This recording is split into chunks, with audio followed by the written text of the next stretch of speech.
ઉત્તર ભારતમાં આંધી વરસાદનો તરખાટ, 21ના મોત. ઉત્તર પ્રદેશના ઘણા ભાગોમાં ભારે વરસાદ અને પવનને કારણે અલગ અલગ ઘટનાઓમાં કુલ 15 લોકોના મોત થયા છે. વરસાદને કારણે વૃક્ષો ધરાશાયી થવા, મિલકતોને નુકસાન થવું અને ફેક્ટરીમાં આગ લાગવાની ઘટનાઓ જોવા મળી હતી. રાજ્યના વિવિધ જિલ્લાઓમાં આંધી અને વરસાદને કારણે વીજ પુરવઠો ખોરવાઈ ગયો હતો અને ખેતીના પાકને પણ મોટા પ્રમાણમાં નુકસાન થયું છે. મેરઠમાં વરસાદ આધારિત ઘટનાઓમાં એક ડોક્ટર સહિત 3 લોકોના મોત થયા છે અને અન્ય 8 લોકો ઘાયલ થયા છે.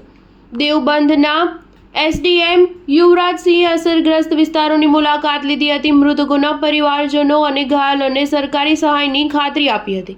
બદાયુમાં એક ઓઇલ ફેક્ટરીમાં ભીષણ આગ લાગી હતી. આ ફેક્ટરીમાં મેથા ઓઇલ અને અન્ય કેમિકલ હોવાને કારણે આગ પર નિયંત્રણ મેળવવાનું કાર્ય વધુ મુશ્કેલ બન્યું હતું. ફાયર અધિકારીઓના જણાવ્યા અનુસાર ભારે પવનને કારણે ફેક્ટરીનો એક તૂટેલો ઓઇલ પર પડતા સ્પાર્ક થયો હતો અને તેના કારણે આગ લાગવાનું શરૂ થયું હતું. હાઇડ્રોજન સિલિન્ડરને કારણે ફેક્ટરીમાં શક્તિશાળી વિસ્ફોટ પણ થયો હતો. દિલ્હીમાં આવેલ આંધી તોફાનને કારણે 9 વર્ષની છોકરી સહિત કુલ 3 લોકોના મોત થયા છે. બુધવાર સાંજે પડેલા ભારે વરસાદને કારણે ઓછામાં ઓછા 11 લોકો પણ ઘાયલ થયા હતા. ગૌતમ બુદ્ધ નગર જિલ્લા, નોઈડા અને ગ્રેટર નોઈડામાં ભારે વરસાદને કારણે 3 લોકોના મોત થયા છે.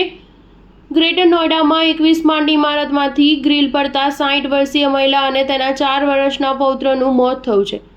દિલ્હીમાં આંધી તોફાન અને ભારે વરસાદથી ઊંચાઈવાળા વિસ્તારોમાં ફરકાવવામાં આવેલા 200થી વધુ રાષ્ટ્રીય ધ્વજોને નુકસાન થયું છે. રાજધાનીમાં 500થી વધુ ઊંચાઈવાળા વિસ્તારોમાં ફરકાવવામાં આવેલા રાષ્ટ્રીય ધ્વજોની સાર સંભાળ માટે એક ખાનગી એજન્સીને કામગીરી સોંપવામાં આવશે. સ્ટાર ન્યૂઝ 7 હંમેશા સચ્ચાઈની સાથે.